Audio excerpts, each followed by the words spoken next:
आज कोमल news channel के माध्यम से अरवा सबके चरण में हम व्यास कमलाकांत मिश्रा, ग्राम पोस्ट बनपुरा, थाना रसूलपुर, जिला छपरा के निवासी बानी। और आज अरवा सबके चरण के सेवा में कोमल न्यूज चैनल के माध्यम से हमारा बुलाहट भइल बा स्टूडियो में। अरवा सबके चरण के स्पर्श करते हुए हम पूरा भोजपुरी समाज के, भोजपुरी कल्याण मंच के सौजन्य से, व्यासगण के सौजन्य से, गायक महोदय के सौजन्य से अरवा सबके हार्दिक हार्दिक अभिनंदन करतानी और कोट कोट चरण के प्रणाम करतानी। अब आज ये चैनल के माध्यम से कुछ अरवा सबके सेवा करे के, हमरा से पूछताछ करे खातिर बुलाहट गइल बा। जथा योग्य अरवा सबके चरण स्पर्श करते हुए जौन है सब पूछब, जितना हम जानत रहब अरवा सबके चरण में हम अपना बात के रखब। कमला बा रउरा हमरा चैनल में आनी और हार्दिक स्वागत बाटे हमारे चैनल की तरफ से।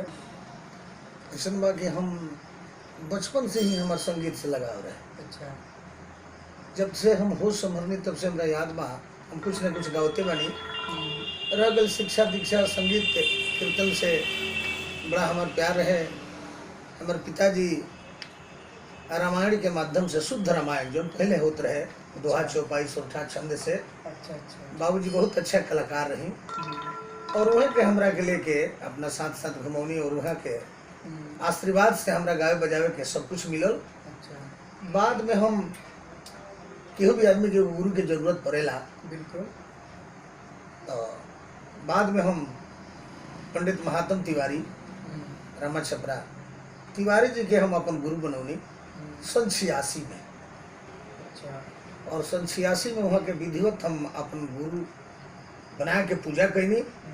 वो बड़ा हम धन्यवाद रहत रही। अच्छा, कोलफील्ड में अपने के मनमन कोलियरी में अच्छा, सुरदेव बाबू के साथ कुछ राजनीति भी हमारे चलत रहे। वहाँ के हम सेक्रेटरी रही। तो वही जाही और गुरु जी वही जा गल्फरवाड़ी भी रहत रही। वही जे हम गुरु बनौनी और वहाँ के विधिवत पूजा कैनी, वहाँ के आशीर्वाद मिलल। तब से गाना बजाना करत करत करीब हमरा आज 36-37 साल हो गई। अच्छा, और ऐसे बहुत बहुत स्नेह पब्लिक में भोजपुरिया भाई लोग के हमरा माध्यम से गई।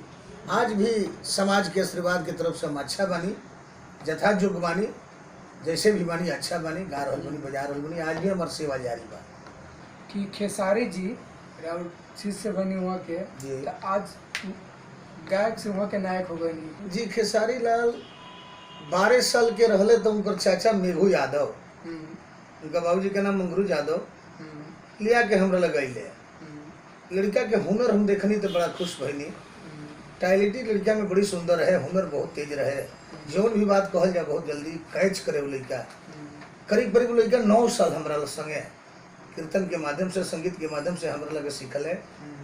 हर जगह उनका के हमार जहाँ जहाँ भी प्रोग्राम भई, पूरा हिंदुस्तान में जहाँ तक भोजपुरी बा, जहाँ जहाँ भी हमारे बुलाहट बोले जहाँ हम खेसारी लाल के लेके अपना संगे गनी। ऐसे ये वो लड़का में बहुत बड़ा हुनर रहे, बहुत तेज रहे, बहुत कमेंट करे, बड़ी लोग के आशीर्वाद वो लड़का के मिले। अच्छा, वो लड़का के सभी आशीर्वाद दे कि हमरा से लोग कहे कि कमला बाबा एक न एक दिन लड़का बहुत तेज होई, ये लड़का के अपन पूर्ण रूप से आशीर्वाद दी।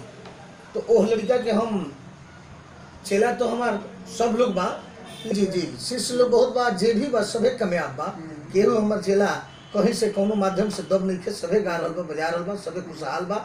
लेकिन खेसारी के हम लोग माध्यम में देखनी कि वो लड़का में सब लोग से विशेष हुनर रहे। अच्छा, जैसे हम वो लड़का के चेला के साथ साथ हर चेला के भी पुत्र के रूप जानल जाला, लेकिन वो चेला के हम 75% पुत्र जन लड़का के आशीर्वाद दे। सुनने की उरोरा घरे घरे रहत रहलन। हाँ हाँ, जब तक रेगुलर प्रोग्राम चले, जैसे कि 2 दिन 4 दिन 5 दिन 8 दिन लगातार प्रोग्राम बा, तो 4-8 दिन हमरा घरे रहस, अच्छा, रियाज करस। प्रोग्राम में जाई जा, फिर प्रोग्राम से अगला के बाद रियाज करस।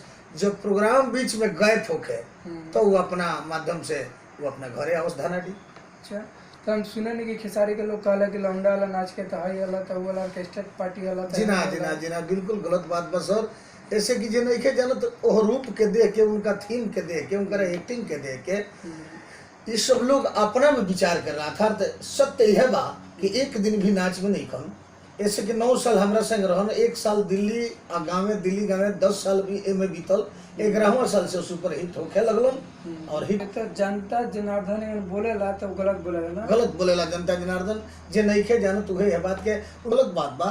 और उहे समाज एकरा के कहेला जोन समाज वीडियो के जो शुरुआत भई हाँ। तो जो वीडियो के विषय में ना जानत रहे वही समय से रूमर फैलल और वीडियो में वो गाना में साड़ी पहन के नाच देला। जी जी जी जी बस वह हम पूछनी जी जी जी हम पूछनी अपना चेला से उनकर भी जब देखनी एक्टिंग देखनी नाच देखनी चाहे वो लेडीज के लिबास में देखनी तो हम पूछनी तो हमरा के जवाब दिले कि चाचा जी ये वीडियो है एल्बम में वीडियो बने लगे ऑडियो के बाद वीडियो वीडियो के द्वारा अब इस दौर में हम अपना आप के कुछ क्लब में डांस सीख के हम कहने कि हमरा सुपर हिट होखे के बाद देखिए वो लड़का में कितना विचार है तो ये अगर हम साड़ी पहन के ही अगर अपन जैसा विचार करला जनता कहेला। अच्छा तो अपना याद है कि उनकर कौन गाना हिट भरेगा थोड़ा गा के सुना दी। गाना तो उनकर अनेकों हिट रहे गाना। पहली बार कौन हिट बोल पहली बार गाना लगन में शादी रचा दी। अच्छा और सुनने की सऊदी रे भौजी हो सऊदी भौजी बाद में हिट भई। पहले एगो उनकर और गीत रहे कि चूसता देवरा चूसता उठवा के लाली हमार ऐसे कुछ गीत रहे यही जिससे शुरुआत उनकर आगे बढ़त गए हमेशा जौन भी कैसेट होत गल सुपर हिट होत गल जी। आज फिल्म के भी बहुत बड़ा एक्टर बड़ा चली रावरे दया दृष्टि जी जी लड़के में हुनर भी रहे हमारा आशीर्वाद भी रहे आज भी आशीर्वाद बा कभी भी आशीर्वाद रही।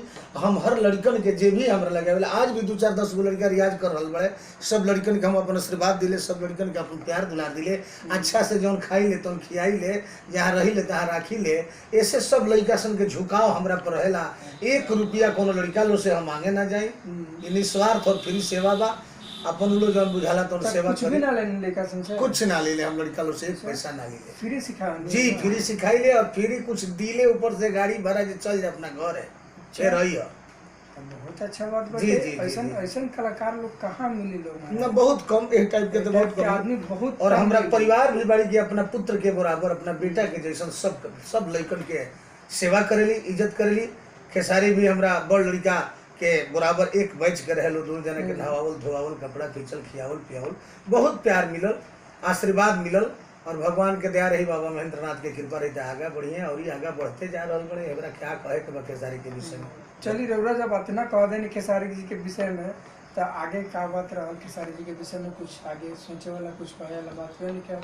अब बेजा तक बात बटे कि रउरा नया लड़का सन के उतना परेशान उतना बढ़ावा दे बताएं के मन बात है। बहुत सुंदर बात बा सर ऐसा बहुत कम लोग भी हम ही नहीं की कद के हम ही बानी लेकिन हमरा में एगो बहुत बड़ा ई बा त्याग बा कि हम लड़का लोग से लेना बल्कि 10-20-50-100 लोग के दे दिले कि भाई तार लोग कमाई हो आगे बढ़ो हम अभी कमाता नहीं जब तार लोग को टाइप माँ सरस्वती करिए तो हमरों के देखिए लोग आज हम तारा लोग के देखत। चली कमला बा के मुँह से सुननी लो कि खेसारी लाल केंग रहा आज केंगन बड़े तो कमला बा अपना से बखान करे कुछ खेसारी के बारे में। खेसारी जी के विषय में देखिए खेसारी जी में एक बहुत बड़ा टैलेंटी बहु लड़का में अभी देखिए जो गुजरात के दंगा भइल ये विषय में कुछ खेसारी जी जी जी जी जल हम काल देखनी टीवी पर उनकर नेट पर भी देखनी यूट्यूब पर भी देखनी कि बहुत अच्छा बोलल बड़न अपना यूपी बिहार के हर किसान खातिर हर मजदूर खातिर जो अच्छा बोलल सजाए वास्तव में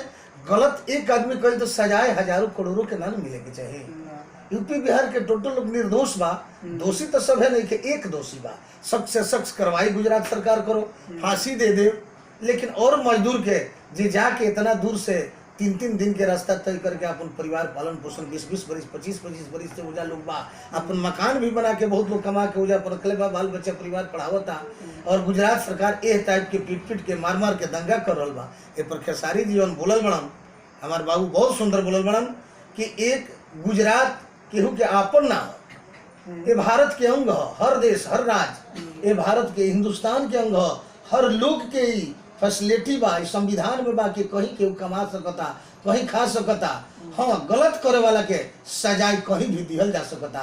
तो खेसारी हमारे जो बात बोल बहुत अच्छा बोल हम भी जनता जनार्दन से कहतनी गुजरात सरकार से भी कहतनी वो जाके CM जी से भी कहतनी कि इस टाइप के वातावरण मत होको अगर इस टाइप के वातावरण हुई तो बहुत अच्छा ना हुई बहुत बुरा हो सकता आगे सरकार डिस्टर्ब हो जाई भारत सरकार के विकास रुक जाई मोदी जी के प्यार रुक जाई दुलार रुक जाई जनता जनार्दन के हर विकास रुक जाई। ऐसे हमारी रिक्वेस्ट रही और यूपी बिहार के सब लोग के हमारा हार्दिक हार्दिक अभिनंदन बा।